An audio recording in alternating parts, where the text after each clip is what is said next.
ये वीडियो उन लोगों के लिए है जो या तो ड्राइविंग सीखना चाहते हैं या फिर अभी ड्राइविंग सीखने के लिए रेडी हो रहे हैं। जैसे तो उन सब लोगों के लिए ये एक बहुत ही बेसिक बिगिनर्स वीडियो है। आप इसको फाउंडेशनल वीडियो कह सकते हैं, जो आपका फ्रेमवर्क को सेट करेगा बिफोर यू स्टार्ट ड्राइविंग। ऐसे कुछ मेंटेलिटीज़ होती हैं, कुछ क्वालिटीज़ होती हैं जो आपके अंदर होना चाहिए आप ड्राइविंग करने से पहले। It's completely raw. आपको स्टीयरिंग के पीछे आने से पहले ही ये सब चीज़ें आपके पास होनी ही चाहिए, क्योंकि इंडियन ड्राइविंग कम्युनिटी अगर आप देखें, जो ड्राइविंग कल्चर है, ये बहुत ही बेसिक चीज़ें जो वहाँ पे मिसिंग कर जाता है। सो ये इन द लॉन्ग रन ये अपने को कहीं पे भी कोई भी बेनिफिट नहीं देगा। जो ड्राइविंग कल्चर अभी इंडिया में फॉलो हो रहा है, like people use to drive as if they are roaming in their garden. किसी को कोई बेसिक सेंस वगैरह नहीं है। तो ये बेसिक आप अगर लेके चलते हो, अगर आप ऐसे डिसिप्लिनली ये चीज़ों को पहले समझते हो, उसके बाद आप ड्राइविंग के लिए रेडी होते हो, तो क्या है ना, फंडामेंटली आपको ये काफ़ी स्ट्रांग बना देता है। And believe me when I से, जब ये चीज़ें आप इनकॉर्पोरेट करके ही ड्राइविंग करते हो, तो कहीं ना कहीं आप हमेशा एक सेफर साइड पे रहते हो, इफ़ नॉट ऑलवेज, बट ये आपको एक एज प्रोवाइड करता है। तो ये वीडियो आप पूरा देखें, ज़रूर देखें। और ड्राइविंग करने से पहले जो नए बिगिनर्स है, पर्टिकुलरली उनके लिए, और ये सारे वैसे all section of people can see this video, but particularly जो बिगिनर्स हैं, जो ड्राइविंग अभी सीखना चाहते हैं, उनको they don't know anything about driving and all the dynamics in the road, तो उनके लिए ये काफ़ी ज़्यादा इम्पोर्टेंट है। So welcome to AutoCTN and let's start the video. Okay, so ऐसे क्या प्रीरेक्विजिट है जो आपके पास होने ही चाहिए, मतलब ऐसे क्या क्वालिटीज़ हैं जो आपके पास होने ही चाहिए, जो आपको ड्राइविंग करने से पहले ज़रूरी है, right? So the first and the foremost thing that you should have, अगर नहीं है तो आप उसको डेवलप पहले करिए, that is patience. It is very very important. Patience के बारे में आई डाउट कोई बात करता होगा, क्योंकि पेशेंस इतना इम्पॉर्टेंट है। अगर आपके पास पेशेंस नहीं है तो आगे जो चीज़ें मैं आपको बताने जा रहा हूँ वो चीज़ शायद ही आप रिलेट कर सको। और पेशेंस से ही आपका फर्दर चीज़ें बिल्डिंग होगा। जैसे हम बात करेंगे डिफेंसिव ड्राइविंग के बारे में। Defensive driving is one of the most important aspect of driving dynamics, जो शायद ही कोई बात करता होगा। So it is a very big topic, ये हम नेक्स्ट वीडियो में कवर करेंगे। But first, patience. पेशेंस कहाँ आपको काम दिलाएगा? पेशेंस के साथ ही आपके साथ ईगो जुड़ जाता है, राइट? पेशेंस का आप कह सकते हो एक अल्टर ईगो है, इज ईगो। अल्टर ईगो मतलब उसका एक शैडो है, it's the other side of the coin. अगर आप पेशेंस नहीं दिखाते हो, अगर आप पेशेंस नहीं दिखाते हो तो वहाँ पे आपका ईगो में वो क्लासेस होगा ही होगा जब आप रोड में चलोगे। इनफैक्ट मैं ये सोच के चल रहा हूँ, अभी जो वीडियो देख रहे हैं, most of them might be the new beginners, तो उनको मैं कंटेक्स्ट में लेके चल रहा हूँ कि पेशेंस कितना ज़रूरी है। अगर आप पेशेंस, आपको ये एक मेंटालिटी है, आप ऐसे सोचिए, पेशेंस इज़ अ मेंटालिटी। आप उसको लेके चलिए अपने साथ, और कहीं पे भी कुछ भी हो रहा है ना, आपको उसे थोड़ा टॉलरेट करना होगा। ये चीज़ें मैं इसलिए बता रहा हूँ क्योंकि जो इंडियन ड्राइविंग कल्चर में जो डायनामिक्स अभी आप देख रहे हो, द रोड रेजेस, छोटे छोटे बातों पे लाइक बिग हैवॉक एक्सीडेंट्स होना, डिवास्टेटिंग एक्सीडेंट्स होना, ये हर चीज़ में आप देखना कहीं ना कहीं वो की फैक्टर मिसिंग होगा पेशेंस का। तो आप फर्स्ट पेशेंस को डेवलप करिए, और पेशेंस के साथ जो आपका ईगो है, जो उसके साथ अगर आप पेशेंस को डेवलप कर लेते हो, तो इवेंचुअली जो आपका ईगो का लेवल है ना, ये इन्वर्सली प्रोपोर्शनल है। तो ये चीज़ क्या होगा ना, जैसे आपका पेशेंस बढ़ते जाएगा, the level of your ego, the height of your ego, it will decrease drastically. तो जब आपका ईगो डिक्रीज करेगा तब आप बेटर डिसीजन मेकिंग कर सकते हो। डिसीजन मेकिंग पे पूरा कॉन्सेप्ट है इन द ड्राइविंग स्कूल। सो सिर्फ ड्राइविंग स्कूल में नहीं, हर चीज़ में डिसीजन मेकिंग का एक बहुत बड़ा कंसेप्ट है। Like Herbert Simon he used to say, right? तो डिसीजन मेकिंग आपका बेटर होगा when you have good patience, right? Now patience आपको इनकॉर्पोरेट पहले करना है, उसके बाद आपको ईगो पे काम करना है। You don't need to take each and everything into your ego.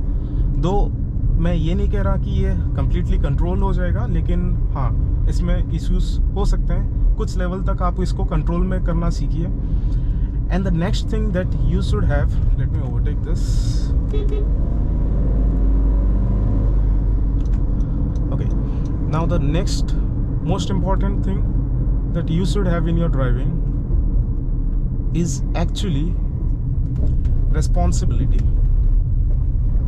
Believe me, responsibility का एक other side है, that is accountability. Both comes hand in hand, दोनों एक साथ ही आते हैं। अगर आप responsible नहीं होते हो तो कोई भी चीज़ के लिए आप accountable खुद को लोगे नहीं। In this case आप फिर कभी भी कोई भी गलती होता है तो आप उसको एक्सेप्ट नहीं करोगे। So for that reason you must take responsibility, your shoulders must be broad to take responsibilities. Now responsibility is like differ करता है, आप कौन सा व्हीकल पे हो, आप कौन सा गाड़ी चला रहे हो, वो गाड़ी का साइज़ क्या है, उसका टाइप क्या है, कितना व्हीलर है, 2 wheeler, 4 wheeler, 16 wheeler, is a trailer, क्या है वो। ये हर चीज़ों पे responsibility, the degree of responsibility you have will increase. For example, the first and the foremost responsibility behind the wheels, जब मैं स्टीयरिंग के पीछे हूँ तो मेरा पहला रेस्पॉन्सिबिलिटी ये है कि मैं अपने व्हीकल से किसी को हिट ना करूँ या फिर किसी का नुकसान ना करूँ, right? So this is the first and foremost responsibility. उसके साथ इवेंचुअली बहुत सारे रेस्पॉन्सिबिलिटी जुड़ जाते हैं। सो जैसे मैं बता रहा था, the degree of responsibility differs from type to type vehicles. जैसे अगर आप एक मोटरसाइकिल में चलते हो, it's a very small vehicle, right? तो मोटरसाइकिल में आपका रिस्पॉन्सिबिलिटी भी थोड़ा सा कम होगा as compare to the other vehicles. दूसरे व्हीकल में रिस्पॉन्सिबिलिटी ज़्यादा है अगर साइज़ बड़ा है आपका व्हीकल का। For example, you are driving D segment big SUV और you are driving this trucks, तो इस केसेस में आपका रिस्पॉन्सिबिलिटी काफ़ी ज़्यादा बड़ा होगा, काफ़ी बड़े रिस्पॉन्सिबिलिटी आप शेयर कर रहे हो सोसाइटी के साथ। और क्या है वो रिस्पॉन्सिबिलिटी? तब से मैं रिस्पॉन्सिबिलिटी करते जा रहा हूँ। तो वो रिस्पॉन्सिबिलिटी ये है कि ये जो रूट है, ये जो रोड है, it's not a private property, right? First of all, it's a public property. तो पब्लिक प्रॉपर्टी में सबको हक है। Each and every individual has his or her rights, right, in the road. तो आपको क्या करना है, आपको पहला रिस्पॉन्सिबिलिटी जो basic, let me overtake this vehicle, the basic responsibility जो है आपका, you must not hit any particular anyone. आप किसी को चोट ना पहुंचाओ अपने व्हीकल से, और अगर आप चोट पहुंचाते हो अपने व्हीकल से, फिर उसका दूसरा पहलू आ जाता है, दैट इज़ योर अकाउंटेबिलिटी। तो आपको उसके लिए अकाउंटेबल होना पड़ेगा, उसको एक्सेप्ट करना पड़ेगा कि आपने ये मिस्टेक किया। Alright, let me set it to cruise. तो ये चीज़ आप ध्यान दें। The next factor,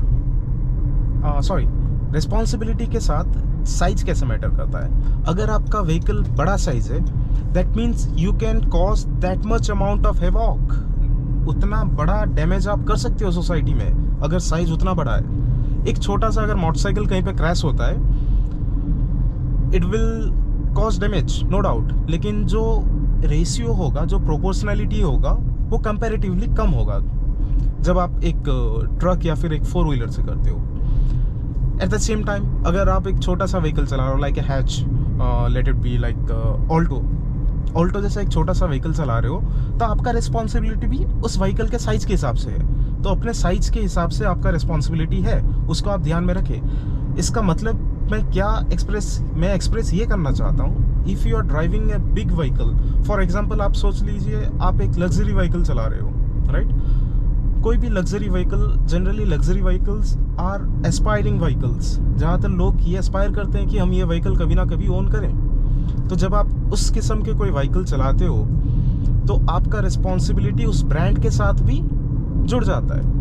for example, जैसे हम चलाते हैं कोई नॉर्मल व्हीकल जो रोड्स में अप्लाई करता है, उस व्हीकल में क्या होता है ना, आप अगर रैश ड्राइविंग करते हो तो जो भी लोग देखते हैं उसमें उनको ये लगता है कि हाँ यार, ये ड्राइवर अच्छा नहीं है, he is doing like all kind of stuffs, rash driving कर रहा है, so that is not good, एक अच्छा इंप्रेशन नहीं बनाता है। लेकिन जब आप एक लग्जरी व्हीकल में वो रैश ड्राइविंग करते हो, उसमें वो ढेर सारे डायनामिज्म आ जाते हैं, काफ़ी रफ ड्राइविंग जब होता है उसमें, जिसको हम हिंदी में क्या कहते हैं, लाइक छपरीस, राइट। तो वो छपरीगिरी जब आप एक लग्जरी व्हीकल में करते हो, it sends a very bad message.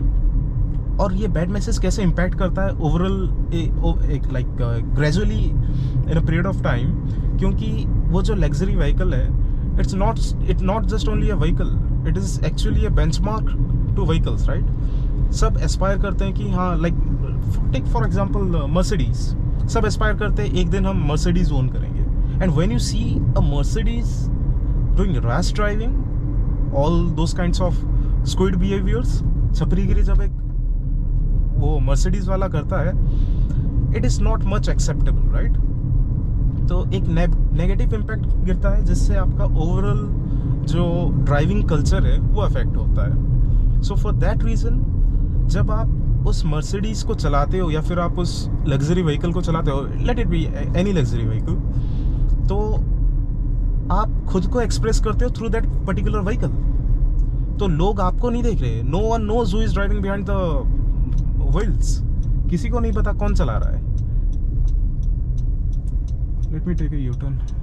But जब आप उसमें एक्सप्रेस करते हो खुद को, जब आप डिसिप्लिन ड्राइव करते हो, जब आप रूल ऑफ लॉ को फॉलो करते हो, तो उस केस में क्या होता है ना, it sets a very good impression, और वो व्हीकल का जो स्टैंडर्ड्स है ना, और ज़्यादा एलिवेट हो जाता है। तो सब देख के उसको फिर फॉलो करते हैं, यार हमें भी इस तरह चलना है, we should follow the rules and regulations. तो उस हिसाब से आप खुद को एक्सप्रेस करते हो। सो ये एक माइंडसेट है, अगर आप ये माइंडसेट को पहले से अपने अंदर लेके ना आओ तो इट विल, आप इसको फील नहीं कर सकते जब आप चलाते हो। So what you need to do is, all the new beginners, all the new drivers, आपको ये चीज़ लाइक आपके जहन में रहना चाहिए, यू शुड नो दिस।